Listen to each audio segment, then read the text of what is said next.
जय हिंद साथियों, नमस्कार। आप सभी साथियों का एक बार पुनः आपके अपने YouTube चैनल पर स्वागत है। आप सभी साथियों को मेरा प्यार भरा नमस्कार। जो हम लोगों की श्रृंखला चल रही है भारतीय इतिहास की, उसमें हम लोग सैंधो घाटी सभ्यता या सिंधु घाटी सभ्यता के बारे में पढ़ रहे हैं। तो सिंधु घाटी सभ्यता एक नगरीय सभ्यता है और इसकी शुरुआती रूपरेखा क्या थी, इसके खोजकर्ता कौन थे, कैसे ये प्रकाश में आई, कहाँ कहाँ इसका विस्तार पाया गया और कौन कौन सी इसकी प्रजातियां थी, ये सब इससे पहले वाली क्लास में हम बहुत शानदार तरीके से पढ़ा दिए थे आपको। सबसे उत्तर में मांडा है, सबसे दक्षिण में दैमाबाद है, सबसे पूर्व में आलमगीरपुर है, सबसे पश्चिम में सुतका गेंडोर है। उसके बाद में हमने यही बताया कि उत्तर दक्षिण की लंबाई कितनी है, पूर्व पश्चिम की लंबाई कितनी है। उसके बाद दोनों का अंतर आप स्वयं निकाल लीजिएगा, उसको बताने की जरूरत नहीं। उत्तर दक्षिण और पूर्व पश्चिम की लंबाई, कितने देशों में इसका विस्तार पाया गया, पाकिस्तान के कितने राज्यों में है, अफगानिस्तान के में कितने क्षेत्र हैं, भारत में कितने क्षेत्र हैं, कैसे ये सभ्यता प्रकाश में आई और ये सभ्यता जब दबी थी तो कैसे क्यों इसको खोजा गया, कैसे इसकी खुदाई शुरू हुई और जो तमाम साक्ष्य मिले आज वर्तमान के औजारों या साक्ष्यों से जब उनको मिलाया गया तो पता चला कि कहीं ना कहीं जैसे आज एक नगर में लोग डेवलप करते हैं, जो सारी व्यवस्थाएं होती हैं वो सारी व्यवस्थाएं आपको यहाँ देखने को मिलती हैं। सिंधु घाटी सभ्यता के अंतर्गत अगर हम लोग देखें तो सिंधु और उसकी सहायक नदियों के मध्य तो ही है। तो सबसे पहले हम लोग यहाँ पे सिंधु और उसकी सहायक नदियों के बारे में देख लेते हैं। तो सिंधु और उसकी सहायक नदियों की अगर हम लोग बात करें तो सबसे ज़्यादा पुराना स्थल सिंधु और उसकी सहायक नदियों में पाए गए। तो इसी कारण से इस सभ्यता को क्या कहा गया, ये है आपका सिंधु नदी का मुहाना। सिंधु नदी का मुहाना। सबसे पहले आपको ये पता होना चाहिए कि सिंधु और उसकी सहायक कौन कौन सी नदी है। ये ट्रांस हिमालय से निकल रही है, ट्रांस हिमालय या परा हिमालय से इस नदी का उद्गम हो रहा है। इस नदी का क्या नाम है, सिंधु नदी। क्या नाम है, सिंधु नदी। और ये दमचौक नामक स्थान पे भारत में प्रवेश करती है। ये आपका दमचौक नामक स्थान है।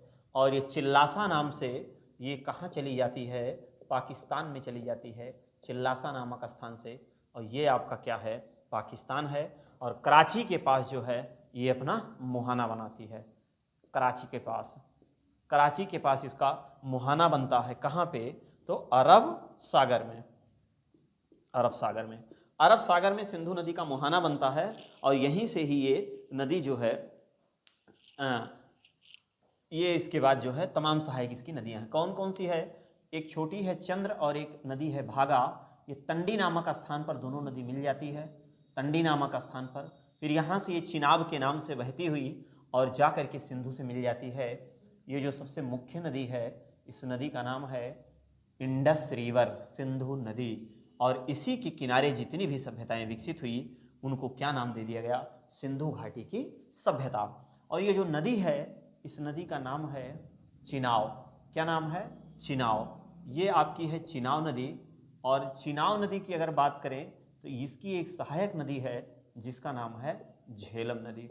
अब देखिए, ये आपकी झेलम हो गई, ये आपकी चिनाब हो गई, और इधर से एक नदी आके जाके इससे मिलती है जिसका नाम है रावी नदी। और वहीं पर ये यहाँ से बहती हुई ये इधर से आती है, जो चारों हिमालय को कहीं ना कहीं काटती है। ये यहाँ से, ये भी ट्रांस हिमालय से आती है और ये बहती हुई और जा करके ये चिनाब की सहायक हो जाती है। ये चारों हिमालय को काटने वाली नदी है जिसका नाम है सतलज नदी। क्या नाम है, सतलज नदी। सतलज नदी, सतलज नदी की सहायक नदी है। ये सतलज की जो सहायक नदी है वो ब्यास नदी है। मतलब ब्यास किसकी सहायक है, तो सतलज की सहायक है। और यहाँ पे एक नदी हुआ करती थी कभी राजस्थान में, जो सरस्वती के नाम से जाना जाता है। सरस्वती नदी, जो आज वर्तमान में लुप्त हो गई है, लुप्त हो गई है सरस्वती नदी। लेकिन सैंधवकालीन सभ्यता के समय ये प्रकाश में आई थी, क्योंकि सरस्वती या घग्घर नदी जो हरियाणा में है, दोनों की तुलना की गई तो पता चला कि जैसा पानी इसका है वैसा उसका, दोनों एक साथ लुप्त हो गई। तो कुछ इसको सरस्वती या घग्घर मानते हैं, कुछ हरियाणा में सरस्वती घग्घर है उसको मानते हैं। ये सब ज्योग्राफी में हम आपको कॉन्सेप्ट, यहाँ आपको केवल इतना ही देखना है कि सिंधु और उसकी सहायक नदियों के मध्य में जो सभ्यताएं विकसित हुई उसी को हम लोग सिंधु घाटी सभ्यता कहेंगे। और इधर से भी तमाम छोटी छोटी सहायक नदियाँ हैं, इधर से भी तमाम छोटी छोटी सहायक नदियाँ हैं। तो यहाँ पे सबसे पहला जो पूरा स्थल मिलता है वो यहाँ पे मिलता है। आप देख रहे हैं सिंधु एक है, झेलम दूसरे पे मान लेते हैं, ये तीसरे पे, और इसको हम चौथे पे, ब्यास को पांचवें पे, सतलज को छठे पे और इसको सातवें पे। यही कारण है कि इस पूरे क्षेत्र को क्या कहा गया, सप्तसैंधव प्रदेश। क्या नाम दे दिया गया? सप्तसैंधव प्रदेश। क्या नाम दिया गया? सप्तसैंधव प्रदेश। मतलब 7 नदियों का समूह जहाँ पे है, वहाँ पे जो एक बहुत बेहतरीन नगरीय सभ्यता विकसित हुई थी, उसी का नाम है सिंधु घाटी सभ्यता। और यहाँ के लोग कांसा धातु का प्रयोग सबसे ज़्यादा करते थे, इसलिए इसको कांस्य युगीन सभ्यता कहा गया। और आपको ये चीज़ याद करना है कि सबसे उत्तर में कौन सी नदी है? सिंधु। उसके नीचे कौन सी है? तो झेलम। झेलम के नीचे चिनाब। चिनाब के नीचे रावी। रावी के नीचे ब्यास। और ब्यास के नीचे सतलज। और सतलज के नीचे सरस्वती। तो सतलज किसकी सहायक हो रही है? ये चिनाब की। और जो चिनाब है सतलज, और ये जो चिनाब है, ये मुख्य चिनाब नदी है। चिनाब है जो सभी को बहाते हुए और ये ले जाके मिठान कोट नामक स्थान पर मिल जाती है। यहाँ पे एक स्थान है, उसका नाम है मिठान कोट, पाकिस्तान में है मिठान कोट। तो मिठान कोट नामक स्थान पर पाकिस्तान में है, ये जाके यहाँ मिल जाती है। और इसका जो क्षेत्र है, ये 5 नदियों का दोआब क्षेत्र है। ये 5 नदियों के दोआब क्षेत्र होने के कारण इसको पंजाब कहा गया। क्या कहा गया? पंजाब कहा गया। देखिए ये आपका क्या हो गया? पंजाब। तो जो पंजाब है, यहीं पर जो बड़ा बुनका रखे हैं, यहीं पर सबसे पहले पुरास्थल की खोज की गई, जिसका नाम है हड़प्पा पुरास्थल। यही कारण है पूरे सिंधु सभ्यता को हड़प्पा के नाम से भी जाना जाता है। यह गया पहला पुरास्थल था, इसी कारण से सिंधु सभ्यता को हड़प्पा सभ्यता भी कहा जाता है। यहाँ से आपको क्या जानना है? यहाँ से सिर्फ आपको इतना ही जानना है कि ये सिंधु नदी है और उसकी सहायक है। उत्तर से दक्षिण में क्रम और दक्षिण से उत्तर में इसका क्रम। जब ये आप देखेंगे तो आप देख रहे हैं कि इधर वाला जो है, अब ये बॉर्डर है, बॉर्डर के इस तरफ, इसका मतलब ये पाकिस्तान में है। तो अब यहाँ सवाल बनता है कि जो हड़प्पा पुरास्थल है, जैसे हड़प्पा हो गया, मोहनजोदड़ो हो गया, चान्होदड़ो हो गया, ऐसे ऐसे करके ढेर सारे पुरास्थलों के बारे में हम लोगों को पढ़ना है। तो एक मैप पे हम सतही तरीके से ये भी आपको दिखा दें कि कौन कौन प्रमुख पुरास्थल हैं।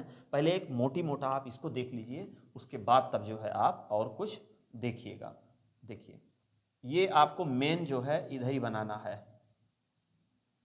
ये देखिए ऐसे। इसके बाद इधर देख लेते हैं, ये पाकिस्तान वाला क्षेत्र है। ठीक, देखिए यहां पर जो एक पुरास्थल है, सबसे पहले आप दिमाग में बसा लीजिए कि कौन सा पुरास्थल किस देश में है। ये आपका हड़प्पा हो गया, ठीक। और ये आपका सुतका गेंडोर हो गया।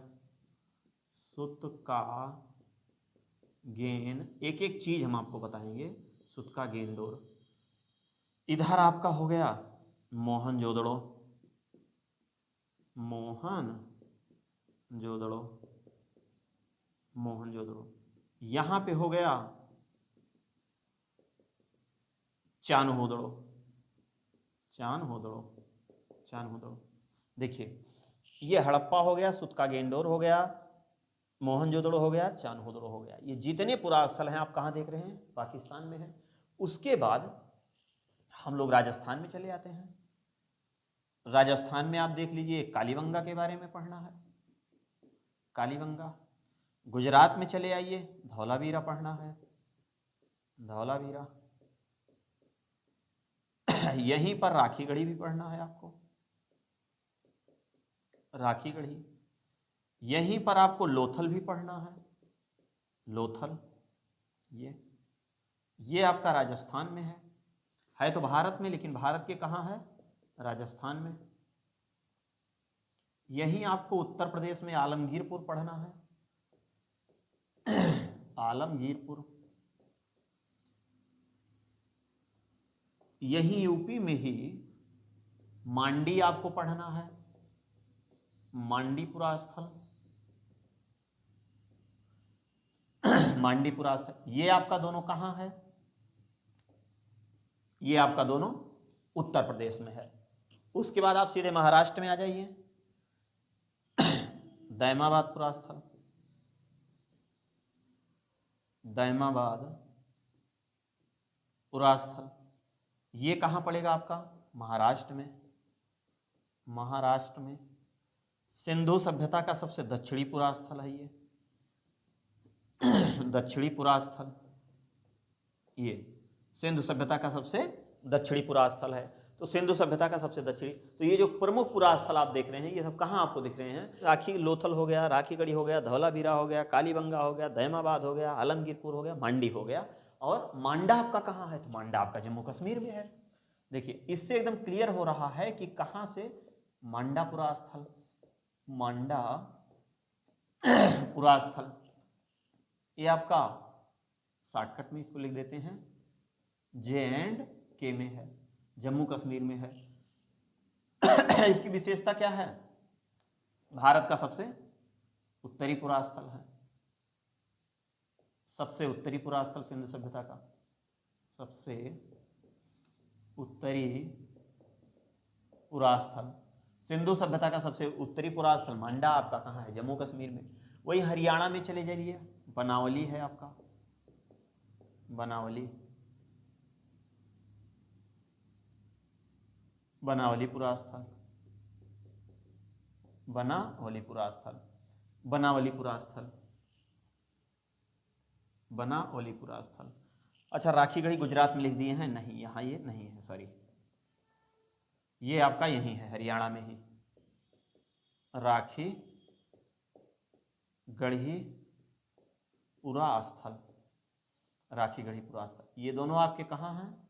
ये हरियाणा में है, हरियाणा, एक हरियाणा के जिंद जिले में है और एक हरियाणा के हिसार जिले में है। ठीक, ये आपका कालीबंगा। तो इतने पुरास्थल जो आप देख रहे हैं, इन पुरास्थलों के बारे में थोड़ी सी हमको व्याख्या पढ़नी है। बाकी हैं तो बहुत ज्यादा पुरास्थल, 1500 1600 पुरास्थल, 250-300 यहाँ हैं। और यहाँ पे जो आपका है मुंडीगाक, मुंडीगाक, मुंडीगाक पुरा स्थल, उसके बाद सुरतुगुई पुरा स्थल, सुरतुगुई पुरा स्थल, सुरतुगुई पुरा स्थल। ये दोनों कहाँ हैं? ये दोनों जो है वो अफगानिस्तान में है।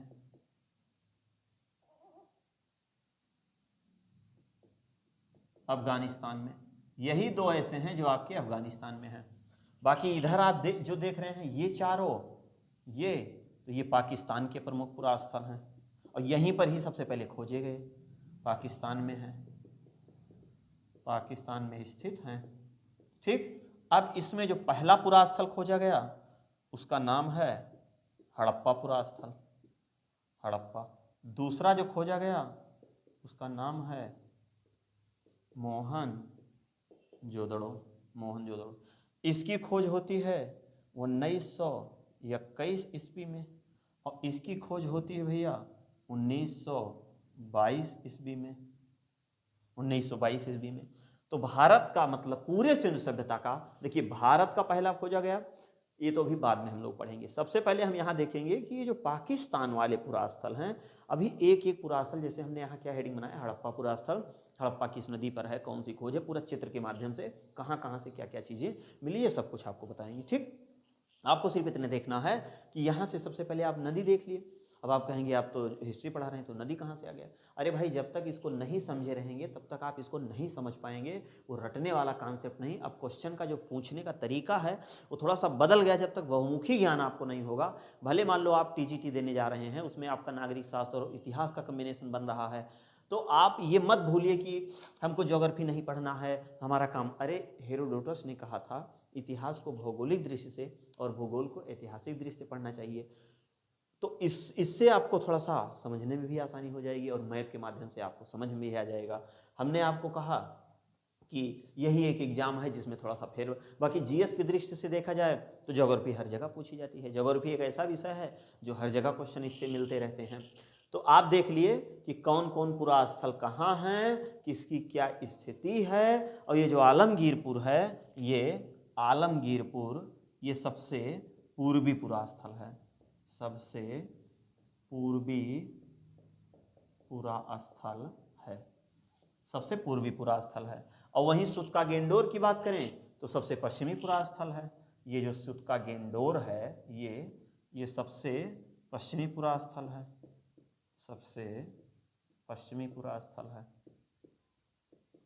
सबसे पश्चिमी पूरा स्थल है। पूरे सिंधु सभ्यता का कुल क्षेत्रफल अगर देखा जाए, इसका आकार लगभग त्रिभुजाकार था, तो 12,99,600 वर्ग किलोमीटर।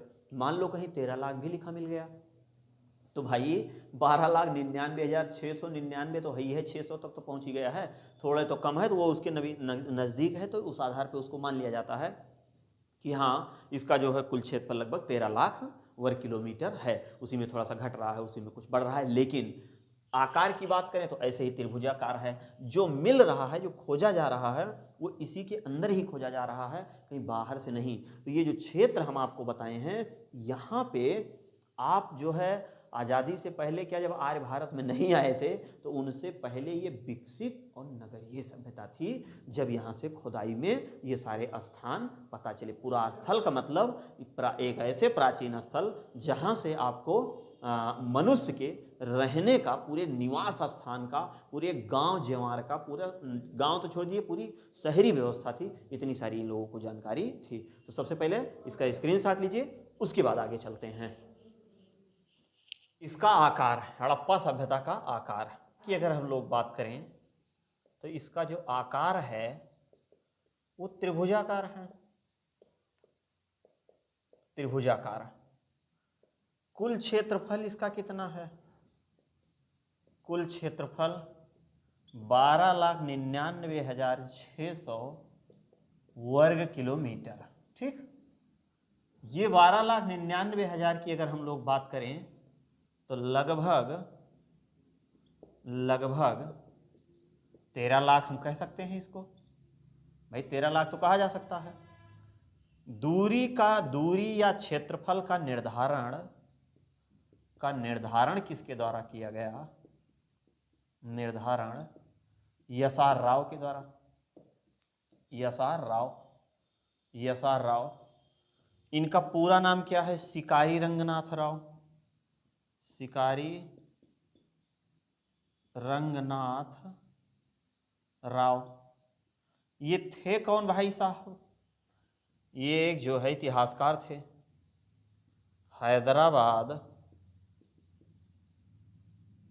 हैदराबाद यूनिवर्सिटी के प्रोफेसर थे, विश्वविद्यालय के प्रोफेसर थे। ठीक, इन्होंने ही ये निर्धारण किया कि जो त्रिभुजाकार इसका है ये लगभग कुछ ऐसे ही है, और इसका कुल क्षेत्रफल 12,99,600 वर्ग किलोमीटर है। ये क्या है? हड़प्पा या सिंधु सभ्यता। हड़प्पा या सिंधु सभ्यता। कुछ आकार इसका लगभग ऐसे ही देखा गया। ठीक, इसी तरीके से ये था। सबसे उत्तर में पूरा स्थल में आपने मांडा पढ़ा, सबसे इधर आपने पढ़ा जो है आलमगीरपुर, इधर आपने दैमाबाद, इधर आपने सुतका गेंडोल। तो इस प्रकार से सिंधु सभ्यता का पूरा विस्तार पाया गया। इसी के अंदर ही अब तक जो है पुरास्थल खोजे गए, और लगभग 3,000 से अधिक पुरास्थल खोजे भी जा चुके हैं। अब तक 3,000 से अधिक लगभग खोजे भी जा चुके हैं। अब उसमें जो प्रमुख पुरास्थल हैं वो कौन कौन से पुरास्थल आपको पढ़ने हैं? तो भाई सबसे जो प्रमुख पुरास्थल है, मान लो आपने एक पढ़ा हड़प्पा पुरास्थल। आप कहेंगे कि गुरुजी आप यहाँ हड़प्पा सभ्यता भी लिख रहे हैं, उसके बाद करें हड़प्पा पुरास्थल। हाँ, सिंधु घाटी सभ्यता या सिंधु सभ्यता या कांस्ययुगीन सभ्यता के अंतर्गत खोजा गया पहला प्रमाणिक पुरास्थल आपका हड़प्पा ही था। तो इसलिए इस सभ्यता को हड़प्पा सभ्यता के नाम से भी जाना जाता है। वो अपने आप में एक संस्कृति थी, वहाँ की एक अलग एरिया हुआ करती थी। अभी आपको एक एक चीज फिगर बना के बताएंगे। एक हड़प्पा आपका हो गया, उसके बाद आपका मोहनजोदड़ो हो गया, मोहनजोदड़ो, ये सब पूरा फिगर से आपको समझाएंगे। और वहीं पर एक आपका चान्होदड़ो भी है, चान्होदड़ो, और वहीं पर है सुत का गेंडोर,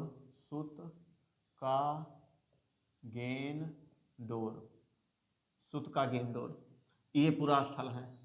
तो ये जितने पूरा स्थल हैं हमने सब आपको बता ही दिया है। ये आपके पाकिस्तान में है, ठीक। उसके बाद लोथल आपको मान लो ये पढ़ना है, धौलावीरा आपको पढ़ना है, धौलावीरा। राखीगढ़ी आपको पढ़ना है, राखीगढ़ी। दैमाबाद पढ़ना है, दैमाबाद। कालीबंगा, कालीबंगा। कालीबंगा के बाद जो है बनावली, बनावली। बनावली के बाद आप यहीं पर पढ़ लीजिए मांडी। आलमगीरपुर भी पढ़ लीजिए, आलमगीरपुर। इसके अलावा भी और ढेर सारे पुरास्थल हैं जो कहाँ पाए गए हैं, भारत में। ये तो है ही हैं, इसके अलावा भी और भी पुरास्थल हैं जो भारत में पाए गए, लेकिन इन लोगों के बारे में हम लोगों को पढ़ना है सबसे ज़्यादा। नोट आप क्या लिखेंगे, नोट में ये देखेंगे कि मुंडीगाक और आपका मुंडीगाक एवं सुरतुगुई ये आपके अफगानिस्तान में है। मुंडीगाक एवं सुरतुगुई पुरास्थल, पुरास्थल, मुंडीगाक एवं सुरतुगुई पुरास्थल अफगानिस्तान में स्थित हैं, स्थित हैं। इतने पुरास्थलों के बारे में हम लोगों को पढ़ना है। अब इसमें जो सबसे पहला पुरास्थल हम लोगों का कौन सा है, हड़प्पा पुरास्थल। पूरा फिगर से आपको मैप पे समझाते हैं इसको, हड़प्पा पुरास्थल। ठीक, ये हड़प्पा पुरास्थल। सवाल ये बनता है कि इसकी खोज किस सन में हुई, खोजकर्ता इसके कौन कौन थे, इसको दिखाते हैं। सबसे पहले इसकी खोज 1921 में, 1921 ईस्वी में। इसके जो खोजकर्ता थे भाई साहब कौन थे, राय बहादुर दयाराम साहनी, राय बहादुर दयाराम साहनी। निर्देशन कौन किया था, निर्देशनकर्ता, निर्देशनकर्ता सर जॉन मार्शल थे। यही मुखिया उस समय हुआ करते थे, sir John martial, sir John Marshall. स्थान की अगर बात करें, साहिवाल जिला, साहिवाल जिला। कट तो नहीं रहा भाई, साहिवाल जिला। इसका दूसरा नाम क्या है, मांटगोमरी, मांटगोमरी। पंजाब में पड़ेगा, पंजाब, पाकिस्तान, पाकिस्तान वाला पंजाब है ये पाकिस्तान वाला। ठीक, 1921 में खोजकर्ता राय बहादुर दयाराम साहनी, निर्देशनकर्ता सर जॉन मार्शल, स्थान साहिवाल या मांटगोमरी में इसकी खोज की गई। सिंधु सभ्यता का खोजा गया, ये पहला पुरास्थल था, पहला खोजा गया पुरास्थल, पहला खोजा गया पुरास्थल, पहला खोजा गया पुरास्थल। सबसे पहले सिंधु सभ्यता का यही पुरास्थल खोजा गया, और जो आपका कहाँ है, साहिवाल जिला या मांटगोमरी, पंजाब, पाकिस्तान में। जॉन मार्शल के निर्देशन में राय बहादुर दयाराम साहनी 1921 में इसकी खोज की। दयाराम साहनी जी वहाँ पर थे और उन्हीं के निर्देशन में खुदाई हुई। हमने ये पहले ही बता दिया कि जब रेलवे लाइन बिछाए जाने का काम चल रहा था तो उसी समय की बात है। अब सवाल बन रहा है कि ये किस नदी पर है, नदी, तो नदी आपकी रावी नदी है, रावी। इसका दूसरा नाम क्या है, परुष्णवी नदी, परुष्णवी नदी। रावी नदी या परुष्णवी नदी के तट पर यह हड़प्पा पुरास्थल पाया गया और यहीं पर इसकी खोज हुई और उसके बाद धीरे धीरे धीरे धीरे इसका विकास हुआ। अब जैसे ये आपकी रावी नदी है, इधर बना देते हैं, ये है रावी नदी। बाकी फिगर बना के आपको बड़ा सा समझाएंगे। ये रावी नदी है। तो रावी नदी के जो उत्तर में यहीं पर नगर की व्यवस्था थी, ये नगर था, नगर। और ये नगर कैसा था, ये दुर्गीकृत था, ये दुर्गीकृत था। और यहीं पर जो है अन्नागार भी मिले हैं, अनाज रखने का जो गोदाम था, अनाज रखने का गोदाम, अन्नागार। नदी कौन सी है? तो रावी नदी है, ये रावी नदी ऐसे बह के जा रही है, ये ऐसे, ठीक। नदी हमने आपको पहले ही बता दिया। तो हड़प्पा पुरास्थल सिंधु सभ्यता का खोजा गया पहला पुरास्थल जहाँ रावी नदी के तट पर है। राय बहादुर दयाराम साहनी ने इसकी खोज की मार्शल के निर्देशन में। साहिवाल मांडगोमरी जिले पंजाब पाकिस्तान में परुष्णबी या रावी नदी के तट पर है। सिंधु सभ्यता का खोजा गया पहला पुरास्थल है। ये जो नदी है, नदी के उत्तर में नगर व्यवस्था थी, वो नगर पूरी तरह से दुर्गीकृत था। कहने का मतलब है कि दुर्ग और नगर मतलब इस तरीके से थे कि लग रहा था कि नहीं, ये लोग बहुत ही जानकार लोग हैं। और यहीं पर देखा गया जो आपका अन्नागार, ये बहुत बड़ा गोदाम था। यहाँ की ये सबसे बड़ी क्या थी? इमारत थी। अन्नागार, अन्नागार सबसे बड़ी इमारत यहाँ की थी, सबसे बड़ी इमारत, सबसे बड़ी इमारत थी यहाँ की, ठीक। तो इसका पहले स्क्रीनशॉट ले लीजिए। स्थल है, यहाँ से ये चीजें मिली, इनके ये खोजकर्ता थे। लेकिन इससे शुरुआती इसकी पहल क्या थी कि ये जो है हड़प्पा पुरास्थल, ये सर्वप्रथम 1826 ईस्वी में, 1826 ईस्वी में चार्ल्स मैसन के द्वारा, चार्ल्स मसोन ने सबसे पहले इसकी पहचान की, पहचान हुई। सबसे पहले इन्हीं के समय में पहचान हुई। उसके बाद दूसरी बार ये सर्वप्रथम कब आया? दूसरी बार प्रकाश में आया, दूसरी बार ये प्रकाश में आया 1856 ईस्वी में, जब क्या बन रहा था, किसके द्वारा? जॉन ब्रंटन और विलियम ब्रंटन के द्वारा रेलवे लाइन बिछाए जाने के समय, रेलवे लाइन बिछाए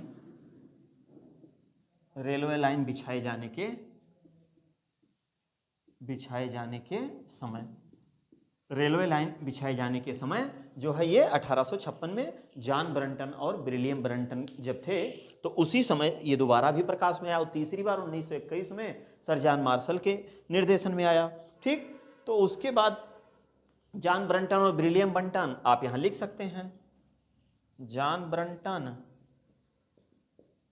एवं विलियम ब्रंटन, विलियम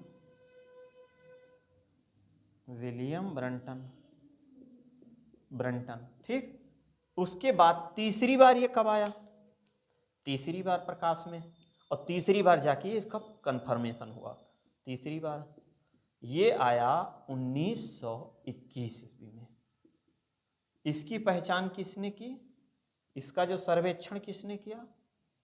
सर्वेक्षण ये मार्शल के द्वारा किया गया, जॉन मार्शल के द्वारा। और इसकी खुदाई किसके द्वारा की गई? तो वही राय बहादुर दयाराम साहनी के द्वारा। शॉर्टकट लिख देते हैं, दयाराम साहनी के द्वारा, दयाराम साहनी के द्वारा, ठीक। और उसी समय जो है ये इस पुरास्थल की खोज की गई। यह जो हड़प्पा पुरास्थल है सिंधु सभ्यता का दूसरा बड़ा पुरास्थल है। लगभग 150 हेक्टेयर में ये अकेले बसा हुआ है। तो सिंधु सभ्यता का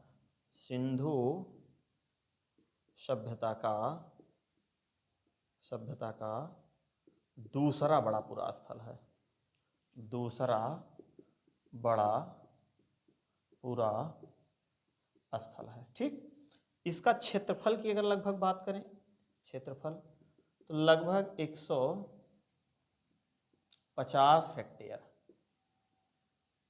150 हेक्टेयर में सिंधु सभ्यता का जो है विस्तार पाया गया, ठीक। 150 हेक्टेयर में इसका विस्तार पाया गया। तो अब यहां से और क्या क्या चीजें मिली? इसके अलावा इतना तो चलिए ठीक है, पहले पुरास्थल हम लोग अभी सिर्फ जो है किसके बारे में पढ़ रहे हैं? हड़प्पा पुरास्थल के बारे में पढ़ रहे हैं। यहां से और क्या क्या प्रमुख चीजें मिली? जैसे हाथी का कपार मिला, A, B और F नाम के इनके टीले मिले, H और R 37 कब्र मिली, चबूतरे मिले बैठने के लिए। उसके बाद सबसे बड़ी जो यहाँ की उपलब्धि थी, वो अन्नागार था। अन्नागार बड़े में बना था और वो रावी नदी के तट पर ही था। और उसके बाद जो दुर्ग थे, इसके उत्तर में एफ टीला भी एक मिला है और एक टीले का नाम ए भी रखा गया। तो देखा गया कहीं ना कहीं कि ये सभ्यता जो है बहुत ज़बरदस्त तरीके से विकसित उस समय थी। उसके बाद जो है हाँ, स्वास्तिक चिन्ह के भी प्रमाण यहाँ से मिलते हैं। मातृ देवी की मूर्ति का मतलब नर्तकी, हाँ, मातृ देवी की मूर्ति का ही प्रमाण यहाँ से मिलता है। चाक मिलता है, लकड़ी का ताबूत मिलता है। तो ये सारी पुरास्थल से, हड़प्पा पुरास्थल से ये सारी चीज़ें मिलती हैं। दूसरा हम लोगों का पुरास्थल है कौन सा? मोहनजोदड़ो। तो अब अगला जो है, कल ऐसे लाइन बना के इधर आपको हड़प्पा और इधर मोहनजोदड़ो दोनों का चित्र बना देंगे और दोनों से तुलना करा देंगे। बाकी हड़प्पा और मोहनजोदड़ो कहाँ कहाँ है, कैसे कैसे है, इसके बारे में आप लोग जान ही रहे हैं। तो पहला खोजा गया पुरास्थल आपका हड़प्पा बन के आया। यहाँ से क्या क्या चीज़ें कैसे कैसे प्रकाश में आई, तो ये सारी चीज़ें हमने आपको बता दिया। बाकी जो साक्ष्य आपको बताइए, ये आपको फिगर बना के उसी में नोट कर देंगे क्या क्या था, कैसे कैसे था, और इधर मोहनजोदड़ो बना देंगे और दोनों की तुलना जब एक साथ आप करेंगे तो आसानी से चीज़ें आप लोगों को याद भी हो जाएंगी। उम्मीद और विश्वास है ये चीज़ें आपको समझ में आ रही हैं। मिलते हैं नेक्स्ट क्लास में, तब तक के लिए जय हिंद।